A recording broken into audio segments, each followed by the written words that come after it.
ಅತ್ಯದ್ಭುತ ವೈವಿಧ್ಯತೆಯುಳ್ಳ ಭೂಸ್ವರೂಪ ಹೊಂದಿದ ಹಂಪಿಯು ಕರ್ನಾಟಕದ ಬಳ್ಳಾರಿ ಜಿಲ್ಲೆಯ ಹೊಸಪೇಟೆ ತಾಲೂಕಿನಲ್ಲಿದೆ.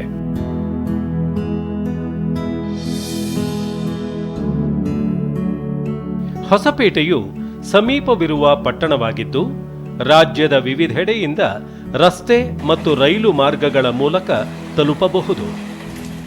ಬೆಂಗಳೂರಿನಿಂದ 345 ಕಿಲೋಮೀಟರ್ ದೂರದಲ್ಲಿರುವ ಹಂಪಿಯು ಅತ್ಯಂತ ಸುಂದರವಾದ ವಾಸ್ತುಶಿಲ್ಪವುಳ್ಳ ವಿಜಯನಗರದ ಮನಮೋಹಕವಾದ ಭೂದೃಶ್ಯದ ಉತ್ತಮ ಅನುಭವವನ್ನು ನೀಡುತ್ತದೆ.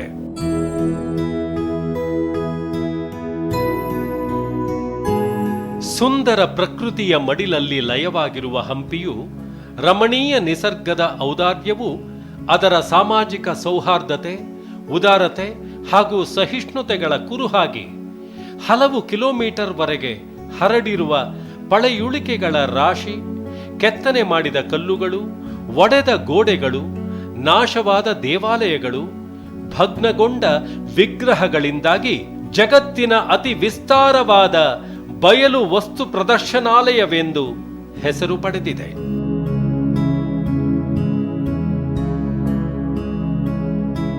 ಹಂಪಿಯ ಇತಿಹಾಸವನ್ನು ಬಹಳ ಪ್ರಾಚೀನ ಕಾಲಕ್ಕೆ ಒಯ್ಯಬಹುದು. ಜನರ ನಂಬಿಕೆಯಂತೆ ಹಂಪಿಯು ಕಿಷ್ಕಿಂಧ ಎಂದು ನಂಬಲಾಗಿದೆ.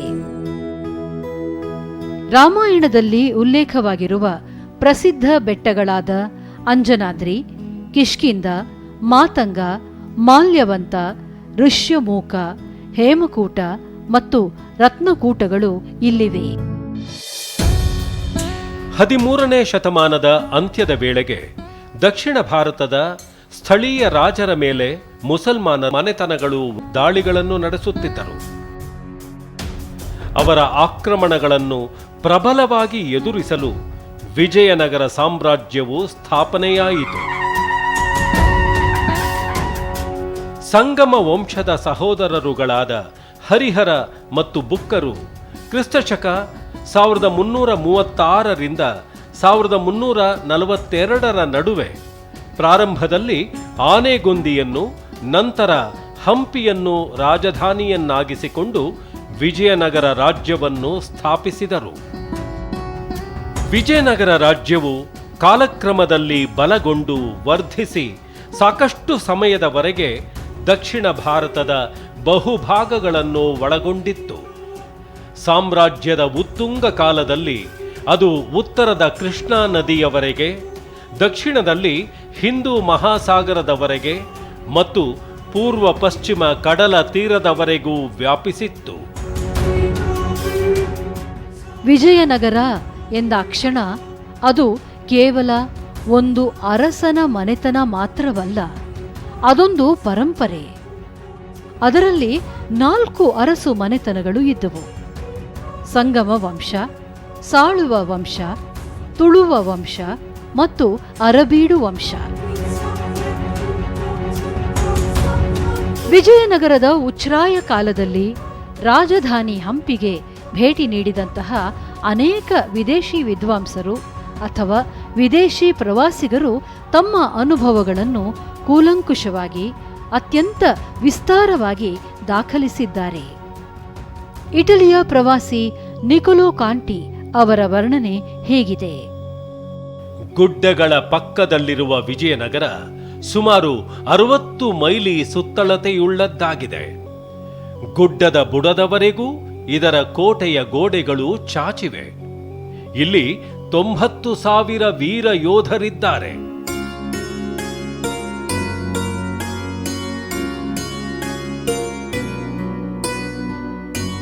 ಪರ್ಷಿಯಾದ ಪ್ರವಾಸಿ ಅಬ್ದುಲ್ ರಜಾಕ್ ಹೇಳುತ್ತಾನೆ, ಇಡೀ ಪ್ರಪಂಚದಲ್ಲಿಯೇ ಇಂತಹ ಮತ್ತೊಂದು ಪಟ್ಟಣವಿರುವುದನ್ನು ಯಾರೂ ಕಣ್ಣಿಂದ ನೋಡಿರಲಾರರು, ಕಿವಿಯಿಂದ ಕೇಳಿರಲಾರರು. ಇಲ್ಲಿ ಸಂಪತ್ತಿನ ಹೊಳೆಯು ಹರಿಯುತ್ತಿದೆ. ನಗರದ ಉದ್ಯಾನವನ ವಿಶಾಲ ಬೀದಿಗಳಿಂದ ಕಂಗೊಳಿಸುತ್ತಿದೆ. ಗುಲಾಬಿ ಹೂಗಳ ಮಾರಾಟ ಇಲ್ಲಿ ವಿಶೇಷ. ರತ್ನ ವಜ್ರ ವೈಢೂರ್ಯಗಳನ್ನು ಇಲ್ಲಿನ ಪೇಟೆ ಬೀದಿಗಳಲ್ಲಿ ಯಾವ ವಿಧವಾದ ಭೀತಿಯೂ ಇಲ್ಲದೆ ಬಹಿರಂಗವಾಗಿ ಮಾರುತ್ತಾರೆ.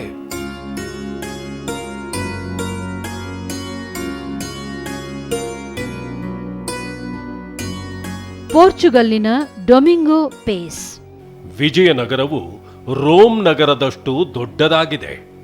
ಇಲ್ಲಿ ಮಣಿ, ಮಾಣಿಕ್ಯ, ವಜ್ರ, ವಸ್ತ್ರ, ಲಿಂಬೆ, ಹಲಸು, ಮಾವು, ದ್ರಾಕ್ಷಿ, ಬಾಳೆ, ದಾಳಿಂಬೆ ಮೊದಲಾದವು ದೊರೆಯುತ್ತವೆ ಎಂಬುದಾಗಿ ವರ್ಣಿಸಿದ್ದಾರೆ.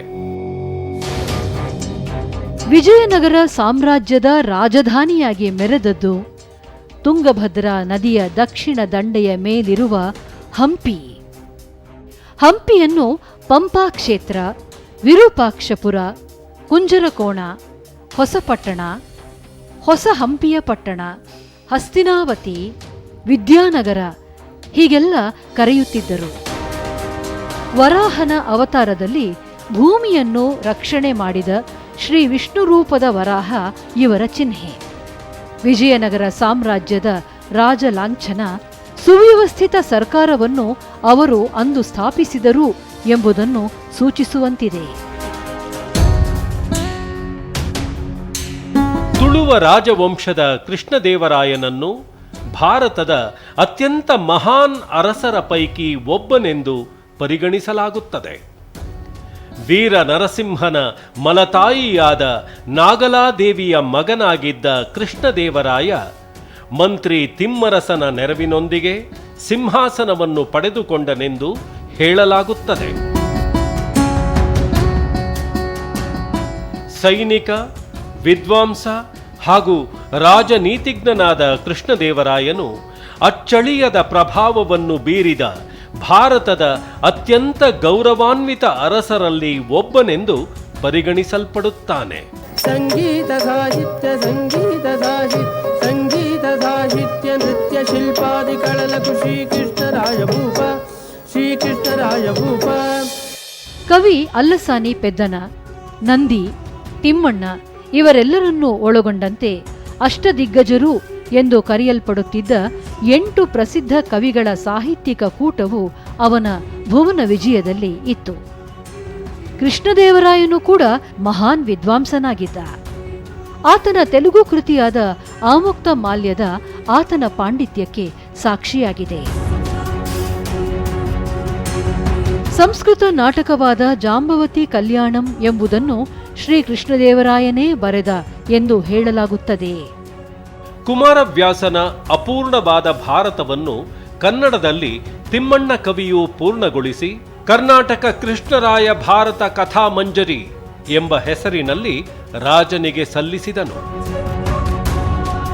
ಅವಿಸ್ಮರಣೀಯ ವ್ಯಕ್ತಿಗಳಾದ ಪುರಂದರದಾಸರು, ಕನಕದಾಸರು ಹಾಗೂ ವ್ಯಾಸತೀರ್ಥರು ಇದೇ ಕಾಲಕ್ಕೆ ಸೇರಿದವರಾಗಿದ್ದಾರೆ.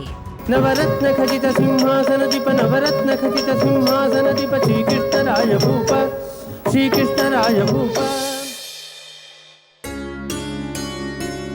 ಬಹಳ ವಿಶಾಲವಾದಂತಹ ಪ್ರದೇಶದಲ್ಲಿ ಹರಡಿಕೊಂಡಿರುವಂತಹ ಸುಮಾರು 40 ಚದುರ ಕಿಲೋಮೀಟರ್ ವ್ಯಾಪ್ತಿಯಲ್ಲಿ ಸುಮಾರು 23 ಗ್ರಾಮಗಳನ್ನು ಒಳಗೊಂಡಂತಹ ಪ್ರದೇಶ. ವಿಜಯನಗರ ಸ್ಮಾರಕಗಳನ್ನು ನಾವು ಪ್ರಮುಖವಾಗಿ 3 ಭಾಗಗಳನ್ನಾಗಿ ವರ್ಗೀಕರಿಸುತ್ತೇವೆ: ಧಾರ್ಮಿಕ ಕಟ್ಟಡಗಳು, ಲೌಕಿಕ ಕಟ್ಟಡಗಳು, ರಕ್ಷಣಾ ಕಟ್ಟಡಗಳು. ಸಾಸಿವೆ ಕಾಳು ಗಣಪ. ಹಂಪಿಯನ್ನು ತಲುಪುತ್ತಿದ್ದಂತೆಯೇ ನಮಗೆ ದೊರಕುವ ಮೊದಲ ಸ್ಮಾರಕ ಸಾಸಿವೆ ಕಾಳು ಗಣಪತಿ. ಏಕಶಿಲೆಯ ಚತುರ್ಭುಜ ಸಾಸಿವೆ ಗಣಪನನ್ನು ಹೇಮಕೂಟದ ಈಶಾನ್ಯ ದಿಕ್ಕಿನ ಮಂಟಪದಲ್ಲಿ ಕಾಣಬಹುದು.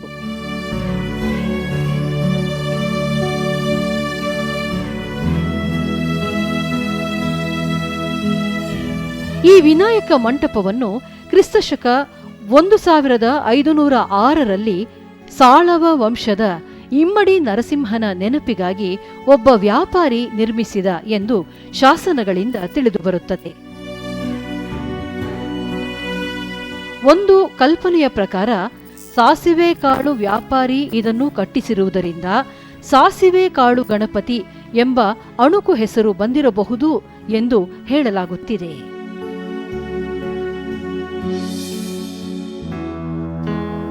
ತಲರಿಘಟ್ಟ ದ್ವಾರ ಅಥವಾ ತಳವಾರ ಘಟ್ಟ ದ್ವಾರ. ಹಂಪಿಗೆ ಪ್ರವೇಶಿಸಲು ಪ್ರಮುಖವಾದ ದ್ವಾರಗಳ ಪೈಕಿ ತಲರಿಘಟ್ಟ ಅಥವಾ ತಳವಾರಘಟ್ಟ ದ್ವಾರ ಸಹ ಒಂದು. ಈ ಪ್ರವೇಶ ದ್ವಾರದ ಮೇಲ್ತುದಿಯನ್ನು ತಲುಪಬಹುದಾಗಿದ್ದು, ಹಂಪಿಯ ವಿವಿಧ ರಚನೆಗಳ ವಿಹಂಗಮ ನೋಟವನ್ನು ಇಲ್ಲಿಂದ ಕಣ್ತುಂಬಿಕೊಳ್ಳಬಹುದು.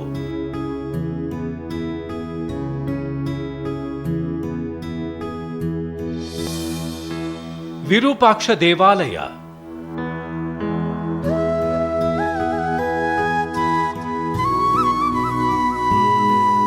ವಿರೂಪಾಕ್ಷ ದೇವಾಲಯವು ಹಂಪಿಯ ಮುಕುಟಪ್ರಾಯವಾಗಿದೆ. ಭಗವಾನ್ ಶಿವನ ಮತ್ತು ಅವನ ಪತ್ನಿ ಪಂಪಾದೇವಿಗೆ ಮೀಸಲಾಗಿರುವ ಈ ದೇವಾಲಯವು ಈಗಲೂ ಆರಾಧನೆಗೆ ಬಳಸಲ್ಪಡುತ್ತಿರುವ ದೇವಾಲಯವಾಗಿದೆ.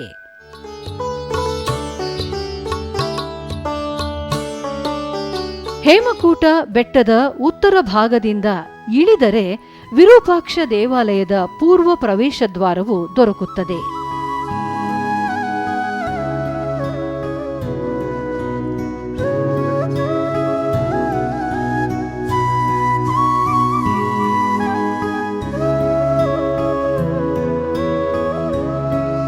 ಪೂರ್ವದಲ್ಲಿರುವ ಗೋಪುರವನ್ನು ಇಮ್ಮಡಿ ದೇವರಾಯನ ಬಳಿ ಅಧಿಕಾರಿಯಾಗಿದ್ದ ಪೋಲುಗಂಟಿ ತಿಪ್ಪನು ಕ್ರಿಸ್ತಶಕ 1422-46 ನಡುವೆ ನಿರ್ಮಿಸಿದನು.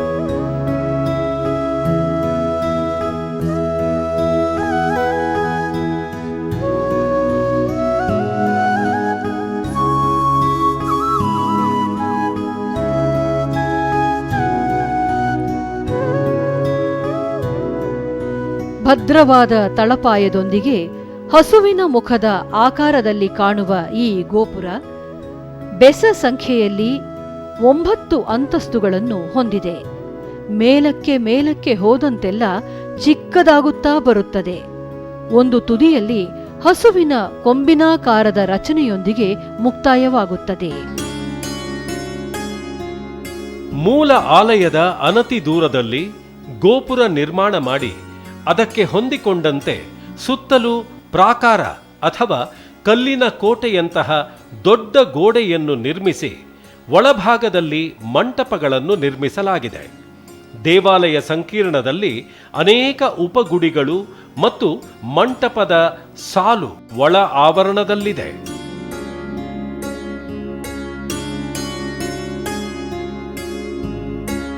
ವಿಜಯನಗರ ಅರಸರ ಮುಖ್ಯ ಅಧಿದೇವತೆಯಾದ ವಿರೂಪಾಕ್ಷನು ಲಿಂಗರೂಪದಲ್ಲಿ ಇಲ್ಲಿನ ಮುಖ್ಯ ಗರ್ಭಗೃಹದಲ್ಲಿರುವನು.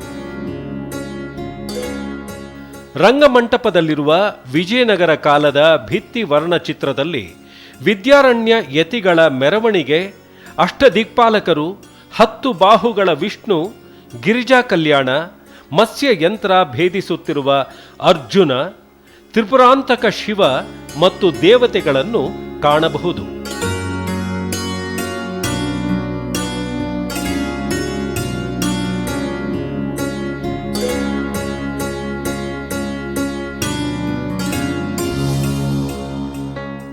ಎದುರು ಬಸವಣ್ಣ ಅಥವಾ ಏಕಶಿಲಾ ಬಸವಣ್ಣ.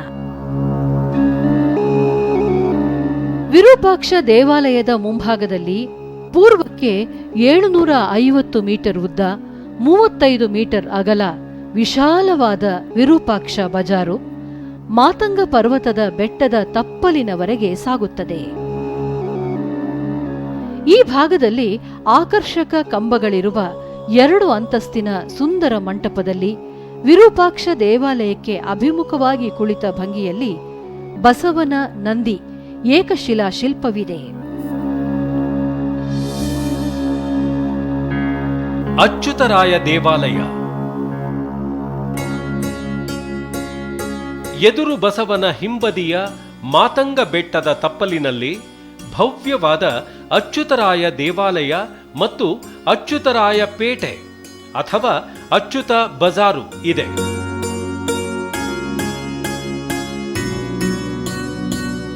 ಶಾಸನಗಳು ಈ ದೇವಾಲಯವನ್ನು ಅಚ್ಯುತ ದೇವರಾಯನ ಬಳಿಯಲ್ಲಿ ಮಹಾಮಂಡಳೇಶ್ವರನಾಗಿದ್ದ ಹಿರಿಯ ತಿರುಮಲರಾಜ ಒಡೆಯನು ಕ್ರಿಸ್ತಶಕ 1534ರಲ್ಲಿ ಕಟ್ಟಿಸಿದನು ಎಂದು ಉಲ್ಲೇಖಿಸಿದೆ.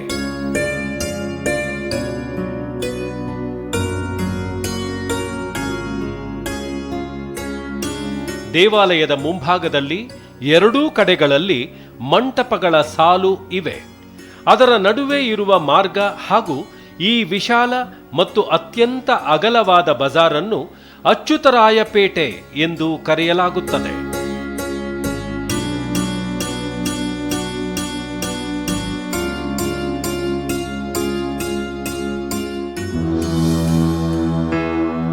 ತುಲಾಭಾರ ಅಥವಾ ಅರಸನ ತುಲಾಭಾರ.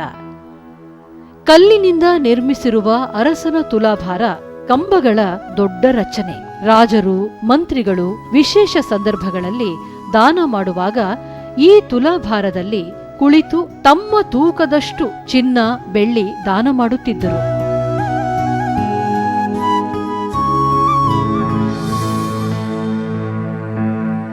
ವಿಜಯ ವಿಠಲ ದೇವಾಲಯ.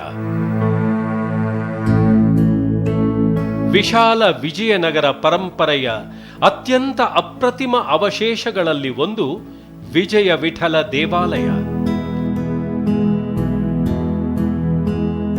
ವಿಶಾಲ ಮತ್ತು ದೊಡ್ಡ ಆವರಣದಲ್ಲಿ ಉತ್ತರ, ದಕ್ಷಿಣ ಮತ್ತು ಪೂರ್ವದಲ್ಲಿ ಭವ್ಯ ಗೋಪುರ ಪ್ರವೇಶ ದ್ವಾರಗಳನ್ನು ಹೊಂದಿರುವ ವಿಠಲ ದೇವಾಲಯ ವಿಜಯನಗರ ದೇವಾಲಯದ ಶಿಲ್ಪಕಲೆಯ ಉತ್ತುಂಗ ಮಟ್ಟವನ್ನು ಅನಾವರಣಗೊಳಿಸುತ್ತದೆ. ಮೂಲ ದೇವಾಲಯವು ಇಮ್ಮಡಿ ದೇವರಾಯನ ಕಾಲದಲ್ಲಿ ಅಸ್ತಿತ್ವದಲ್ಲಿತ್ತು. ಅದಕ್ಕೆ ಕೃಷ್ಣದೇವರಾಯನು ಕ್ರಿಸ್ತಶಕ 1509ರಿಂದ 1530 ಸಾಕಷ್ಟು ಹೊಸ ಸೇರ್ಪಡೆಗಳನ್ನು ಮಾಡಿದನು.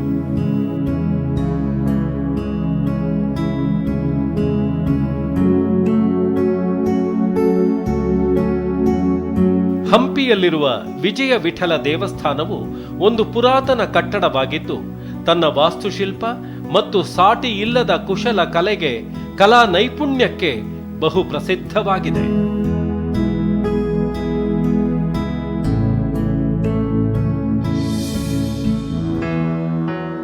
ಕಲ್ಲಿನ ರಥ.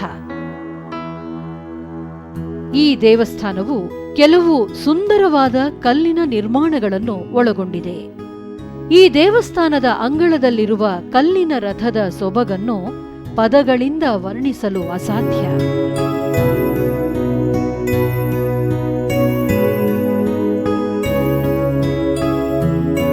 ರಥವನ್ನು ಸಂಪೂರ್ಣ ದ್ರಾವಿಡ ಶೈಲಿಯಲ್ಲಿ ನಿರ್ಮಿಸಲಾಗಿದೆ.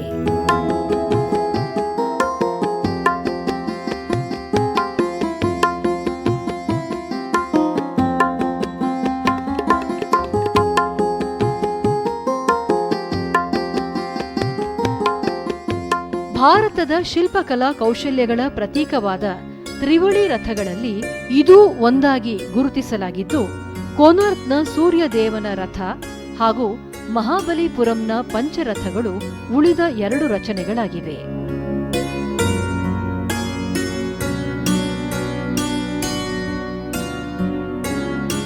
ರಥದ ಮೇಲೆ ಇಟ್ಟಿಗೆಯಲ್ಲಿ ಗೋಪುರವೊಂದನ್ನು ಕಟ್ಟಲಾಗಿತ್ತು. ಆದರೆ ಈಗ ಅದರ ಕುರುಹುಗಳಷ್ಟೇ ಉಳಿದಿವೆ.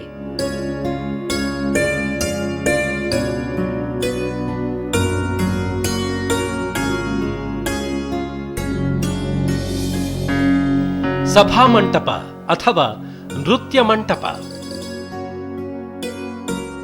100 ಕಂಬಗಳ ನೃತ್ಯ ಮಂಟಪ ಅಥವಾ ಸಭಾ ಮಂಟಪ ಇದು. ಇಲ್ಲಿನ ಒಂದೊಂದು ಕಂಬವು ವಿಜಯನಗರ ಶಿಲ್ಪಗಳ ಚಾತುರ್ಯಕ್ಕೆ ಸಾಕ್ಷಿಯಾಗಿವೆ. ಸಭಾಮಂಟಪದಲ್ಲಿ ಅಲಂಕೃತ ಕಂಬಗಳಲ್ಲಿ ಹಾಯುವ ಪ್ರಾಣಿಗಳು, ಅದನ್ನೇರಿ ಸವಾರಿ ಮಾಡುತ್ತಿರುವ ವ್ಯಕ್ತಿಗಳು ಹಾಗೂ ಕಿರುಗಂಬಗಳನ್ನು ಒಳಗೊಂಡ ಕಣಶಿಲೆಯ ಏಕಶಿಲಾ ಕಂಬಗಳಾಗಿವೆ. ಸಿಂಹದ್ರೋಳ ಪ್ರಭಾವಳಿಯ ಉಬ್ಬು ಶಿಲ್ಪ ಕಲಾತ್ಮಕತೆಯ ಅಗಾಧತೆಯನ್ನು ತೋರಿಸುತ್ತದೆ.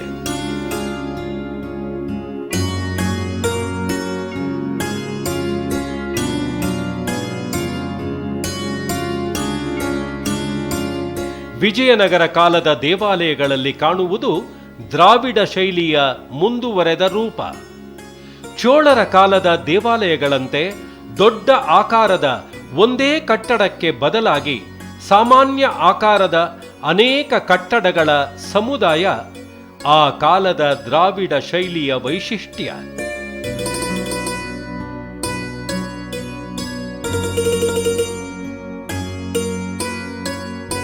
ಕಂಬಗಳ ಕೆತ್ತನೆಯಲ್ಲಿ ಮುಖ್ಯವಾಗಿ 2-3 ಬಗೆಗಳನ್ನು ಕಾಣಬಹುದು. ಕಂಬಗಳಲ್ಲಿ ಮತ್ತಷ್ಟು ಚಿಕ್ಕ ಚಿಕ್ಕ ಕಂಬಗಳನ್ನು ಕೊರೆದು ಒಟ್ಟು ಸೌಂದರ್ಯಕ್ಕೆ ಮೆರುಗು ನೀಡಲಾಗಿದೆ.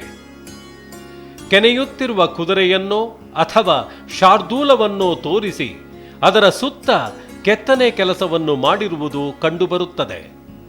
ಚಿಕ್ಕ ಚಿಕ್ಕ ಗೋಪುರಗಳ ಮೂಲಕ ಕಂಬಗಳನ್ನು ಅಲಂಕರಿಸಿರುವುದು 8 ಅಥವಾ 16 ಮೂಲೆಗಳುಳ್ಳ ಕಂಬಗಳು ಕಾಣಸಿಗುತ್ತವೆ.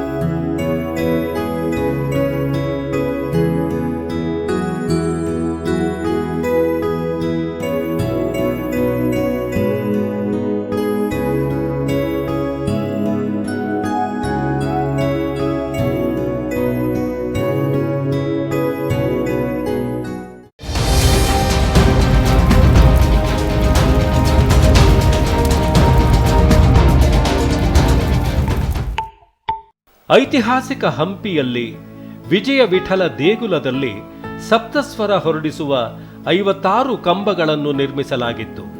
ಇವುಗಳಲ್ಲಿ ಸದ್ಯ 42 ಕಂಬಗಳನ್ನಷ್ಟೇ ಕಾಣಬಹುದು. ಸ್ವರ ಚಿಮ್ಮಿಸುವ ಕಲಾತ್ಮಕತೆಯ ಅಗಾಧತೆಯನ್ನು ತೋರಿಸುವ ಈ ಕಂಬಗಳನ್ನು ಸರೆಗಮ ಕಂಬಗಳು ಎಂದು ಕರೆಯಲಾಗುತ್ತದೆ.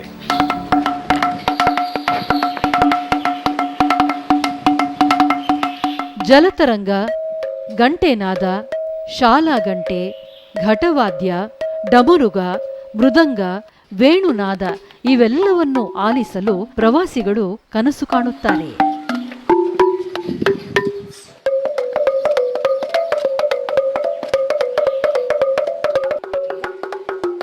ಕಂಬಗಳನ್ನು ಕೊರೆಯಲು ಬಳಸುವ ಬಂಡೆಗಳಲ್ಲಿ ಲೋಹದ ಅದಿರು ಮತ್ತು ದೊಡ್ಡ ಪ್ರಮಾಣದ ಸಿಲಿಕಾ ಇರುವುದರಿಂದ ಈ ಸ್ತಂಭಗಳು ಸಂಗೀತವನ್ನು ಉತ್ಪಾದನೆ ಮಾಡುತ್ತವೆ ಎಂದು ಸಂಶೋಧನೆಗಳು ಸೂಚಿಸುತ್ತವೆ. ಸುಮಾರು 500 ವರ್ಷಗಳ ಹಿಂದಿನ ಜೀವನವನ್ನು ಚಿತ್ರಿಸುವ ಮಂಟಪದ ಕೆಳಭಾಗದಲ್ಲಿ ಹಲವಾರು ಕೆತ್ತನೆಗಳನ್ನು ಕಾಣಬಹುದು. ಜನರ ದೈನಂದಿನ ಜೀವನದ ಬಗ್ಗೆ, ಚೀನೀಯರ, ಪೋರ್ಚುಗೀಸರ ಮತ್ತು ಇತರ ಯುರೋಪಿಯನ್ ವ್ಯಾಪಾರಿಗಳ ಶಿಲೆಗಳು ಇಲ್ಲಿವೆ. ಇವು ಗತಕಾಲದ ವೈಭವಕ್ಕೆ ಮೂಕ ಸಾಕ್ಷಿಯಾಗಿವೆ.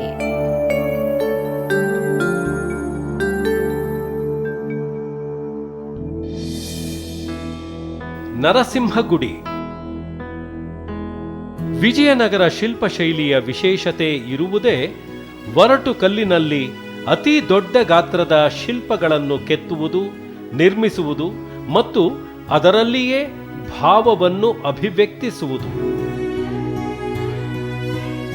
ಈ ಶೈಲಿಯ ಉತ್ತುಂಗ ಮಟ್ಟವನ್ನು ಇಲ್ಲಿನ ಲಕ್ಷ್ಮೀ ನರಸಿಂಹ ಮೂರ್ತಿಯಲ್ಲೂ ಕಾಣಬಹುದು. ಕೃಷ್ಣದೇವರಾಯನ ಆಳ್ವಿಕೆಯ ಕಾಲದಲ್ಲಿ ಕ್ರಿಸ್ತಶಕ 1528ರಲ್ಲಿ ಕೃಷ್ಣ ಭಟ್ಟನು ಇದನ್ನು ನಿರ್ಮಿಸಿದನು ಎಂದು ಶಾಸನ ತಿಳಿಸುತ್ತದೆ. 6.70 ಮೀಟರ್ ಎತ್ತರದ ಶಿಲ್ಪವನ್ನು ಏಕಶಿಲೆಯಿಂದ ನಿರ್ಮಿಸಲಾಗಿದೆ. ಸುರುಳಿಯಾಗಿರುವ ಆದಿಶೇಷನ ಮೇಲೆ ಮಕರ ತೋರಣಗಳ ನಡುವೆ ಲಕ್ಷ್ಮೀ ನರಸಿಂಹನು ಕುಳಿತಿರುವಂತೆ ರಚಿಸಲಾಗಿದೆ.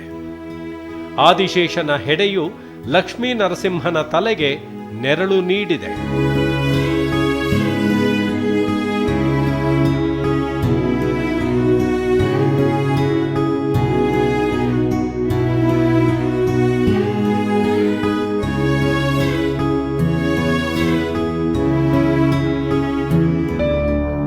ಲಕ್ಷ್ಮೀ ನರಸಿಂಹನ ಪ್ರಭಾವ ನಮ್ಮ ಮನಸ್ಸಿನ ಮೇಲೆ ಇರುವಾಗಲೇ ಪಕ್ಕದಲ್ಲಿ ಇನ್ನೊಂದು ಸಾಧಾರಣ ಮಂಟಪ ಕಣ್ಣಿಗೆ ಬೀಳುತ್ತದೆ.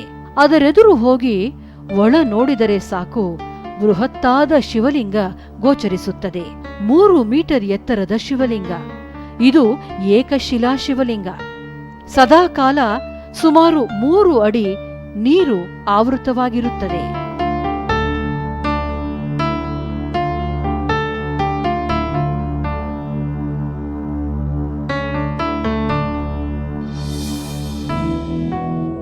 ಕಮಲ ಮಹಲ್. ಹಂಪಿಯಲ್ಲಿರುವ ಒಂದು ಲೌಕಿಕ ಕಟ್ಟಡ ಕಮಲ ಮಹಲ್. ಇದನ್ನು ಚಿತ್ರಾಂಗಿ ಮಹಲ್ ಎಂದೂ ಸಹ ಕರೆಯಲಾಗುತ್ತದೆ.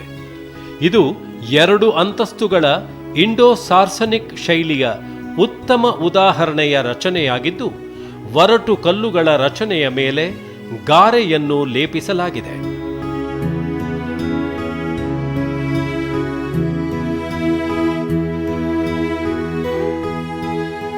ಅಲಂಕೃತ ಅಧಿಷ್ಠಾನದ ಮೇಲಿರುವ ಕಮಾನಿನ ರಚನೆಯ ಮೇಲೆ ಇಳಿಜಾರು ಪ್ರಸ್ತರ ಇದೆ. ಅದರ ಮೇಲೆ ಕಿರಿದಾದ ಗೋಪುರ ಆಕೃತಿಗಳನ್ನು ಕಟ್ಟಲಾಗಿದೆ. ಅದರ ಮೇಲಿನ ಭಾಗದಲ್ಲಿ ಪಿರಮಿಡ್ ಆಕಾರದ ಶಿಖರ ಭಾಗವಿದೆ. ಇದನ್ನು ಬೇಸಿಗೆ ಕಾಲದ ಅರಮನೆ ಎಂದೂ ಸಹ ಕರೆಯಲಾಗುತ್ತದೆ.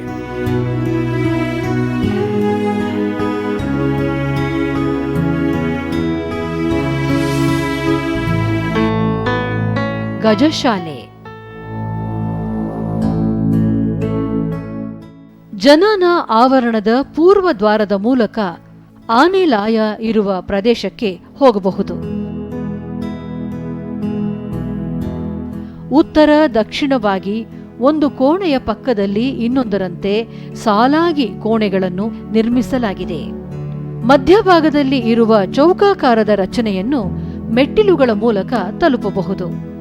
ಗೊಮ್ಮಟಾಕಾರ ವೃತ್ತ, ಅಷ್ಟಕೋನ ಮತ್ತು ಗೋಲ ಮಾದರಿಯ ಗೊಮ್ಮಟಗಳನ್ನು ಸಮಾನಾಂತರವಾಗಿ ಸೂರಿನ ಮೇಲೆ ರಚಿಸಿರುವುದು ಕಟ್ಟಡದ ಆಕರ್ಷಣೆಯನ್ನು ಮತ್ತಷ್ಟು ಹೆಚ್ಚಿಸಿದೆ.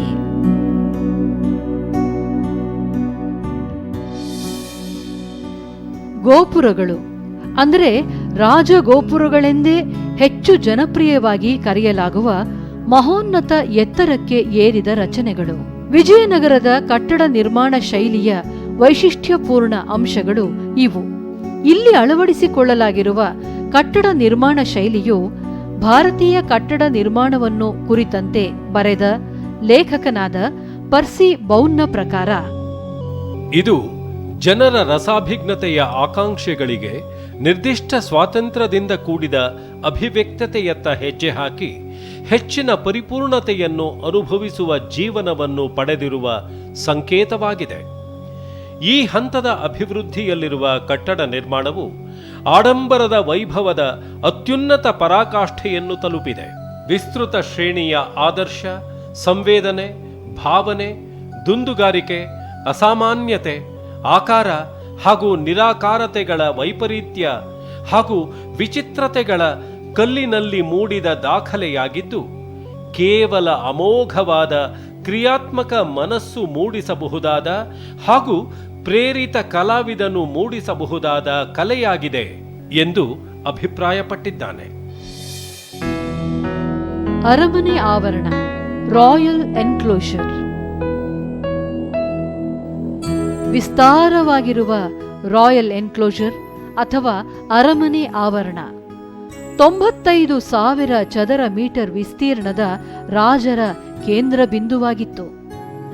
ಹಿಂದಿನ ಯುಗದ ಹಲವಾರು ಆಸಕ್ತಿದಾಯಕ ಅವಶೇಷಗಳೊಂದಿಗೆ ಇಲ್ಲಿ ಹರಡಿಕೊಂಡಿದೆ. ಅಲಂಕೃತ ಅಧಿಷ್ಠಾನ, ನೀರು ಪೂರೈಕೆ ವ್ಯವಸ್ಥೆ, ವಿಶಾಲವಾದ ಪಡಸಾಲೆಗಳು, ಗುಡಿಗಳು, ವಿವಿಧ ಮಾದರಿಯ ನೀರಿನ ಸಂಗ್ರಾಹಕಗಳು ಅಂದರೆ ಟ್ಯಾಂಕುಗಳು ಮತ್ತು ಇತರ ಅವಶೇಷಗಳು ಉತ್ಖನನದಲ್ಲಿ ದೊರಕಿವೆ. ಅವುಗಳಿಂದಾಗಿ ಪ್ರಾಂಗಣವು ಪ್ರಸಿದ್ಧಿಯನ್ನು ಪಡೆದಿವೆ.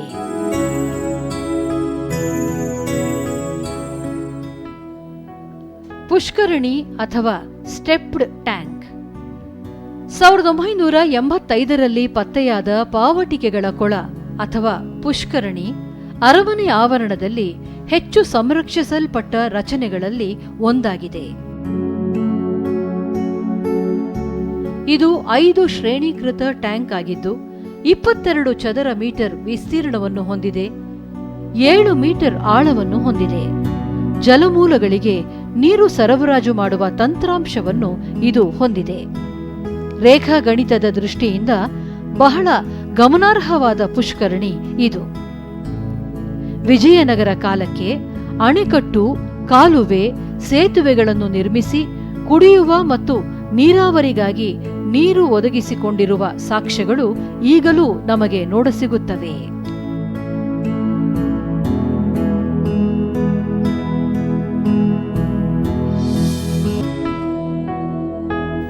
ಮಹಾನವಮಿ ದಿಬ್ಬ.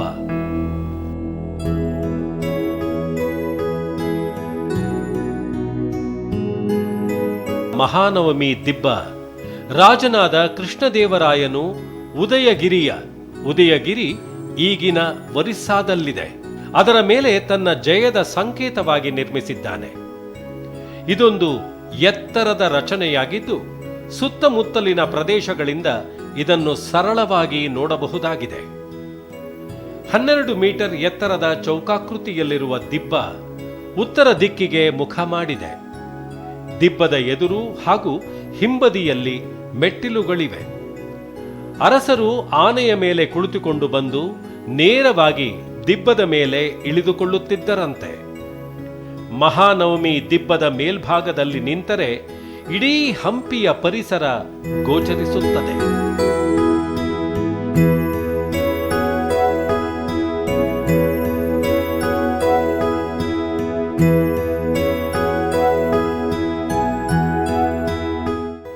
ವಿಜಯನಗರ ಸಾಮ್ರಾಜ್ಯದಲ್ಲಿ ದಸರಾ ಆಚರಣೆಗೆ ವಿಶೇಷ ಮಹತ್ವವಿತ್ತು. ಈ ಕಾರಣಕ್ಕಾಗಿಯೇ ಮಹಾನವಮಿ ದಿಬ್ಬವನ್ನು ನಿರ್ಮಿಸಲಾಗಿತ್ತು. ಇಡೀ ರಾಜ ಮನೆತನ ಆ ಉತ್ಸವದಲ್ಲಿ ಭಾಗಿಯಾಗುತ್ತಿತ್ತು. ದಿಬ್ಬದ ಮುಂಭಾಗದಿಂದ ಅಂಬಾರಿ ಮೆರವಣಿಗೆ ಹಾದು ಹೋಗುತ್ತಿತ್ತು. ದಿಬ್ಬದ ಸುತ್ತಲೂ ಸುಂದರವಾದ ಕೆತ್ತನೆಗಳಿವೆ. ರಾಜರ ಮೆರವಣಿಗೆ, ಸಂಗೀತ ಕಾರ್ಯಕ್ರಮ, ನೃತ್ಯ, ಬೇಟೆ, ಜೀವನ ವಿಧಾನ, ಅರಬರು ಕುದುರೆ ಹಿಡಿದುಕೊಂಡು ಹೋಗುತ್ತಿರುವಂತಹ ಕೆತ್ತನೆ ಸೇರಿದಂತೆ ಹಲವು ಕೆತ್ತನೆಗಳನ್ನು ಇಲ್ಲಿ ನೋಡಬಹುದು.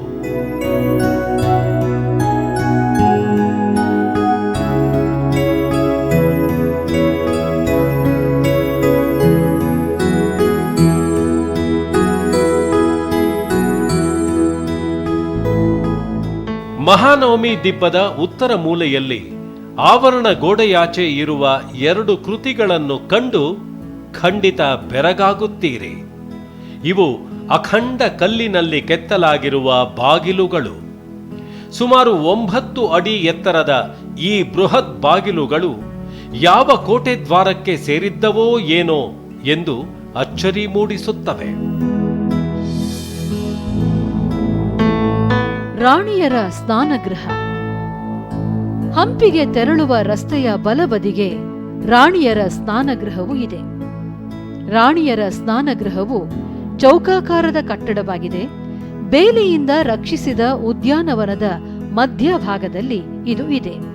ಭವ್ಯ ರಚನೆ ಇದು. ಕಟ್ಟಡದ ದಕ್ಷಿಣ ಭಾಗದಲ್ಲಿರುವ ಕಿರಿಯ ಬಾಗಿಲು ಕಟ್ಟಡಕ್ಕೆ ಪ್ರವೇಶವನ್ನು ಒದಗಿಸುತ್ತದೆ. ಇಂಡೋ ಇಸ್ಲಾಂ ಶೈಲಿಯಲ್ಲಿ ಇದನ್ನು ನಿರ್ಮಾಣ ಮಾಡಲಾಗಿದೆ. ಈ ಕಟ್ಟಡದ ಹೊರಭಾಗವು ಅಲಂಕಾರರಹಿತವಾಗಿದೆ. ಒಳ ಆವರಣದ ಚೌಕ ಬಾವಿಯ ಸುತ್ತಲೂ ಇರುವ ಪಡಸಾಲೆಯಲ್ಲಿ ಗಾರೆಯಲ್ಲಿ ರಚಿಸಿರುವ ಸುಂದರ ಬಾಲ್ಕನಿಗಳು ಇವೆ. ಇವುಗಳು ಬಾವಿಯೊಳಗೆ ಚಾಚಿಕೊಳ್ಳುತ್ತವೆ. ಕಟ್ಟಡದ 3 ಕಡೆಗಳಲ್ಲಿ ನಿರ್ಮಿಸಿರುವ ಕಮಾನು ದ್ವಾರಗಳು, ಇದರ ರಚನೆಗಳು ಕಟ್ಟಡಕ್ಕೆ ಬೇಕಾದ ಗಾಳಿ ಮತ್ತು ಬೆಳಕನ್ನು ನೀಡುತ್ತದೆ. ಕಟ್ಟಡದ ಒಳಭಾಗದ ಸೂರಿನಲ್ಲಿ ಗಾರೆಯ ಅಲಂಕಾರವಿದೆ.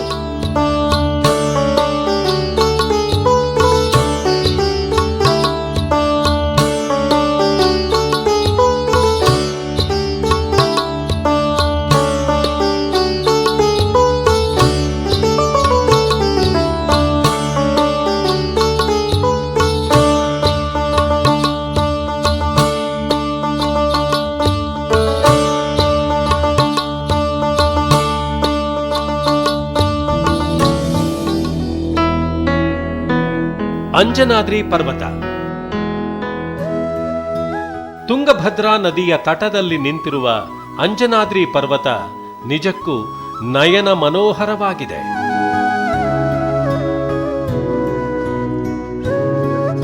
ಬೆಟ್ಟಗಳ ಶ್ರೇಣಿಯನ್ನು ನೋಡುತ್ತಾ ಹೋದಂತೆ ನಮಗೆ ಕಾಣಸಿಗುವುದು ಅಂಜನಾದ್ರಿ ಪರ್ವತ.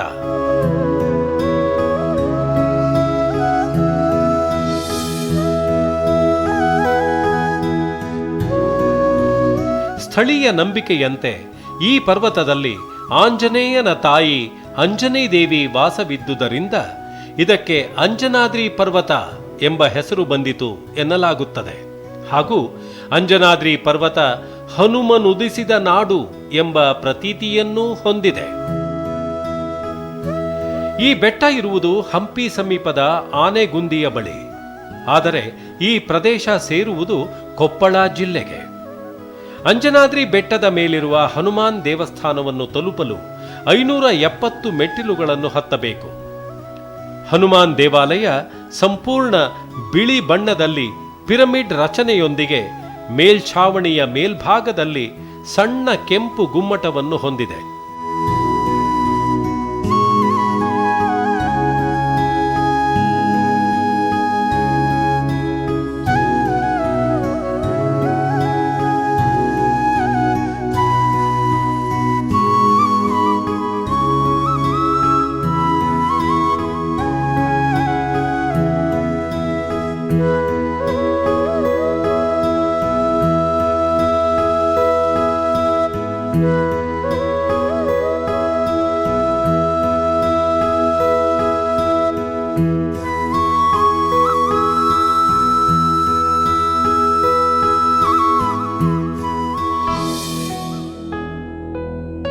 ತುಂಗಭದ್ರಾ ನದಿ.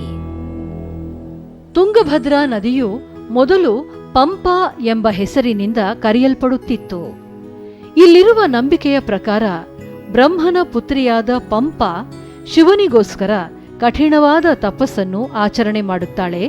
ಇದರಿಂದ ಪ್ರಸನ್ನನಾದ ಶಿವನು ಅವಳನ್ನು ಮದುವೆಯಾಗಿ ಪಂಪಾಪತಿ ಎಂಬ ಹೆಸರನ್ನು ಪಡೆಯುತ್ತಾನೆ. ಹಂಪಿ ಎಂಬ ಹೆಸರು ಕೂಡ ಪಂಪಾಳ ಕಥೆಯಿಂದಲೇ ಬಂದಿದೆ ಎಂದು ನಂಬಲಾಗಿದೆ.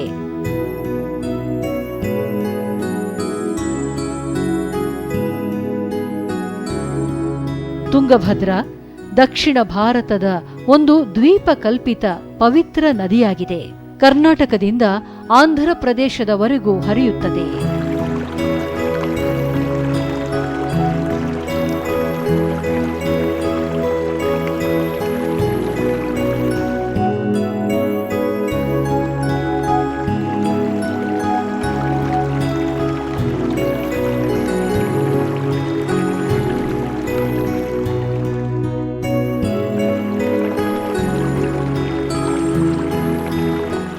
ಈ ನದಿಯ ದಕ್ಷಿಣ ಭಾಗದ ದಡದಲ್ಲಿ ಹಂಪಿಯನ್ನು ನಾವು ಕಾಣಬಹುದು. ವಿಜಯನಗರದ ಕಾಲದಲ್ಲಿ ಕಟ್ಟಡಗಳ ನಿರ್ಮಾಣಕ್ಕೆ ಹಾಗೂ ವಿವಿಧ ನೀರಾವರಿ ಯೋಜನೆಗಳಿಗೆ ಈ ನದಿಯ ನೀರನ್ನು ಬಳಸಲಾಗುತ್ತಿತ್ತು.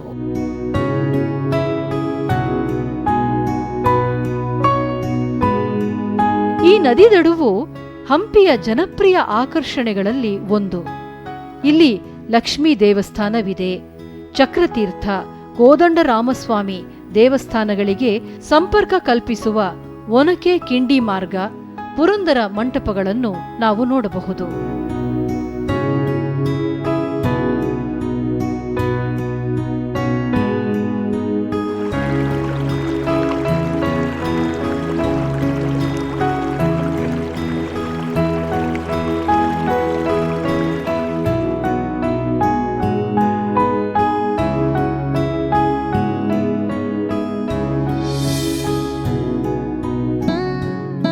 ತಾಳಿಕೋಟೆ ಕ್ರಿಸ್ತಶಕ 1565ರಲ್ಲಿ 5 ಶಾಹಿ ಮನೆತನಗಳು ಒಗ್ಗಟ್ಟಾಗಿ ವಿಜಯನಗರದ ಮೇಲೆ ಯುದ್ಧ ಸಾರಿದರು.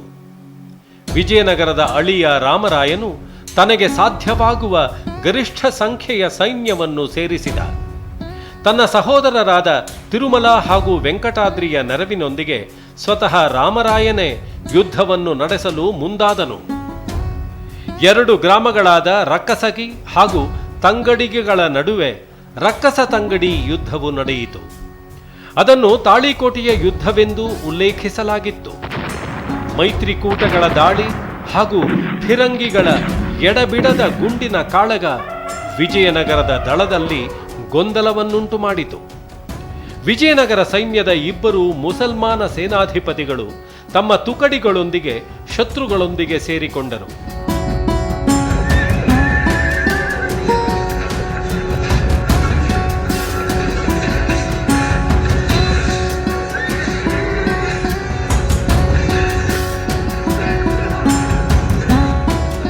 ಎಂದಿಗೂ ಆಶಾವಾದಿಯಾದ ರಾಮರಾಯನು ತುಕಡಿಗಳ ಮಧ್ಯೆ ವೇಗವಾಗಿ ತನ್ನ ಪಲ್ಲಕ್ಕಿಯಲ್ಲಿ ಕುಳಿತು ಚಲಿಸುತ್ತಾ ತನ್ನ ಸೈನಿಕರನ್ನು ಹುರಿದುಂಬಿಸಿದನು. ದುರದೃಷ್ಟವಶಾತ್ ಕೋಪಾವೇಶಗೊಂಡಿದ್ದ ಆನೆಯೊಂದು ಎದುರಾದಾಗ ಅವನ ಪಲ್ಲಕ್ಕಿ ಹೊರುವವರು ಜೀವಕ್ಕೆ ಬೆದರಿ ರಾಮರಾಯನನ್ನು ಒಂಟಿಯಾಗಿ ಬಿಟ್ಟು ಓಡಿ ಹೋದರು.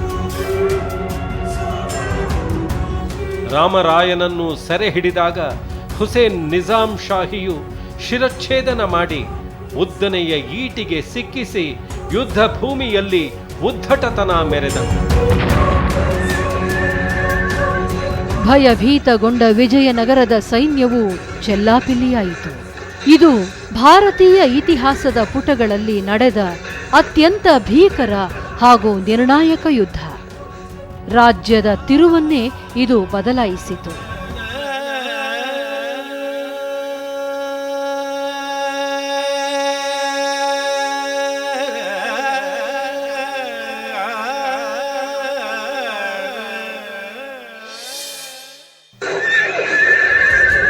ಇದಾದ ನಂತರ ನಡೆದ ಘಟನೆಗಳನ್ನು ಅ ಫರ್ಗಾಟನ್ ಎಂಪೈರ್ ಎಂಬ ಹೆಸರಿನಲ್ಲಿ ರಾಬರ್ಟ್ ಸೀವೆಲ್ ಬರೆದಿದ್ದಾನೆ.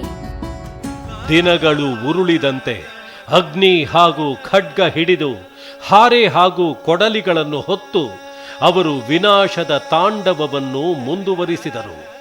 ಬಹುಶಃ ವಿಶ್ವದ ಇತಿಹಾಸದಲ್ಲೇ ಕಂಡು ಕೇಳರಿಯದ ವಿನಾಶವನ್ನು ಇಂತಹ ಭವ್ಯವಾದ ನಗರದ ಮೇಲೆ ಎಸಗಿದರು.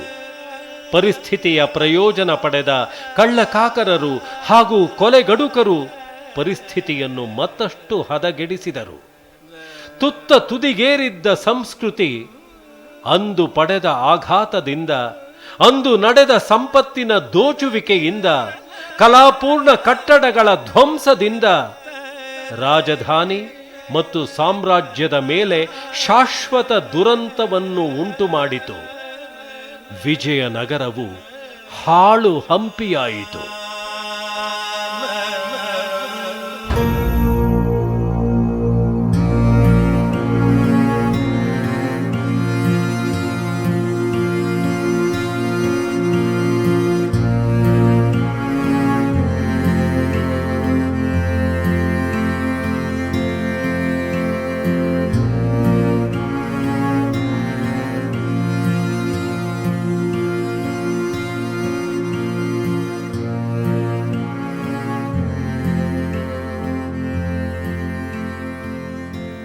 ವಿಜಯನಗರ ರಾಜವಂಶದ 230 ವರ್ಷಗಳ ಆಳ್ವಿಕೆಯು ಕರ್ನಾಟಕ ಮಾತ್ರವಲ್ಲದೆ ದಕ್ಷಿಣ ಭಾರತದ ಇತಿಹಾಸದಲ್ಲಿ ಒಂದು ಪರ್ವವೇ ಆಗಿದೆ. ಭಾರತೀಯ ಮೌಲ್ಯಗಳನ್ನು ಉಳಿಸಿ ಸಂರಕ್ಷಿಸುವ ಆಂದೋಲನದ ಸ್ಥೂಲ ಪರಿಣಾಮದ ಫಲವಾಗಿ ಮೂಡಿಬಂದ ಸಾಮ್ರಾಜ್ಯವು ದೇಶವನ್ನು ಸ್ವತಂತ್ರ ಹಾಗೂ ಬಂಧ ಮುಕ್ತವಾಗಿಸುವ ತನ್ನ ಗುರಿಯಲ್ಲಿ ಯಶಸ್ವಿಯಾಯಿತು. ಇದನ್ನು ಅಂತಿಮ ಹಿಂದೂ ರಾಜ್ಯವೆಂದು ವಿವರಿಸಲಾಗಿದ್ದರೂ ಈ ಅವಧಿಯು ಪ್ರಾದೇಶಿಕತೆ ಹಾಗೂ ಕೋಮುವಾದದಿಂದ ಮುಕ್ತವಾಗಿ ಪ್ರಾಂತ್ಯ, ಕುಲ ಹಾಗೂ ಧರ್ಮಗಳ ಸಂಕುಚಿತ ತಡೆಗಳನ್ನು ಮೀರಿ ಬೆಳೆದಿತ್ತು. ಅಮೋಘ ಶ್ರೀಮಂತಿಕೆಯನ್ನು ಹೊಂದಿದ್ದ ಈ ಸಾಮ್ರಾಜ್ಯವು ಉತ್ತಮವಾಗಿ ಸ್ಥಾಪಿತವಾದ ಸರ್ಕಾರ, ಸಮರ್ಥ ಆಡಳಿತ ಸಂಸ್ಥೆಗಳ ಮೂಲಕ ಆಂತರಿಕ ಶಾಂತಿ ಹಾಗೂ ಸುರಕ್ಷತೆಯನ್ನು ಹೊಂದಿತ್ತು. ಪ್ರಜೆಗಳ ಯೋಗಕ್ಷೇಮ ಮತ್ತು ಪ್ರಗತಿ, ಕೃಷಿ ಬೆಳವಣಿಗೆ, ಸಮೃದ್ಧ ವ್ಯಾಪಾರ ಮತ್ತು ಉದ್ಯಮ, ಪಟ್ಟಣ ಹಾಗೂ ನಗರಗಳ ಬೆಳವಣಿಗೆ, ಧರ್ಮವನ್ನು ಆಚರಿಸುವ ಸ್ವಾತಂತ್ರ್ಯ, ಶಿಕ್ಷಣ ಮತ್ತು ಕಲಿಕೆಯ ಸೌಲಭ್ಯಗಳನ್ನು ಒದಗಿಸಿತ್ತು. ಹಂಪಿ ವಿಜಯನಗರ ಸಾಮ್ರಾಜ್ಯದ ವೈಭವದ ನೆನಪುಗಳನ್ನು ಸಾಕ್ಷೀಕರಿಸುತ್ತದೆ. ವಿಜಯನಗರ ಸಾಮ್ರಾಜ್ಯದ ಜೀವಂತ ದಿನಗಳಲ್ಲಿ ಜನ ಅಲ್ಲಿ ಬದುಕುತ್ತಿದ್ದ ರೀತಿಯನ್ನು ಒಳಗಣ್ಣಿನಲ್ಲೇ ಚಿತ್ರಿಸಿಕೊಳ್ಳಬೇಕು. ಆಗ ಹಂಪಿ ಒಂದು ಮಹಾ ಸಂಸ್ಕೃತಿಯಾಗಿ ನಮ್ಮ ಕಣ್ಣ ಮುಂದೆ ಚೈತನ್ಯ ಆತ್ಮಗಳನ್ನು ಪಡೆದು ಮಿಂಚುತ್ತದೆ. ವಿಜಯನಗರ ಸಾಮ್ರಾಜ್ಯದ ಪರಂಪರೆಯ ಅರಿವು ಅತ್ಯಂತ ಅಮೂಲ್ಯವಾದುದು ಎನ್ನುವುದರಲ್ಲಿ ಸಂದೇಹವಿಲ್ಲ. ಈ ಗತ ಇತಿಹಾಸಕಾರರಿಂದ ಸ್ಫೂರ್ತಿಗೊಂಡು ಇನ್ನೂ ಭವ್ಯವಾದ ಭವಿಷ್ಯವನ್ನು ನಾವು ನಿರ್ಮಾಣ ಮಾಡಬೇಕು. ಈ ಅರಿವನ್ನು ನಾವು ಬಳಸಿಕೊಳ್ಳಬೇಕು. ಇದೇ ಅತ್ಯುತ್ತಮವಾದ ಮಾರ್ಗ. ಈ ಪ್ರಯತ್ನ ಫಲಪ್ರದವಾಗುವುದೆಂದು, ನವಭಾರತದ ಕಣ್ಣ ಮುಂದೆ ಹೊಸ ನೋಟವೊಂದನ್ನು ತೆರೆಯುವುದೆಂದು ಆಶಿಸೋಣ.